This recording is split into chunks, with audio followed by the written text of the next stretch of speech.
કાલોલ તાલુકાના મલાવ ગામે તાલુકા કક્ષાનો ધ્વજવંદન કાર્યક્રમ યોજાયો હતો। કાર્યક્રમ પૂર્ણ થયા બાદ એક અનોખું દ્રશ્ય જોવા મળ્યું। કાલોલ મામલતદાર યોગેન્દ્રસિંહ પુવાર અને નાયબ મામલતદાર વિશાલભાઈ પટેલ વિદ્યાર્થીઓ સાથે ટીમલીના તાલે ઝૂમી ઉઠ્યા।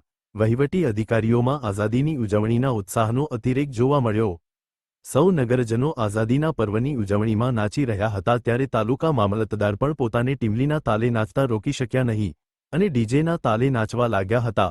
સ્થળ પર હાજર લોકોએ આ રમૂજી અને ઉત્સાહભર્યું દ્રશ્ય મોબાઈલમાં કેદ કરી સોશિયલ મીડિયા પર શેર કર્યું, જે હવે વાયરલ બની રહ્યું છે।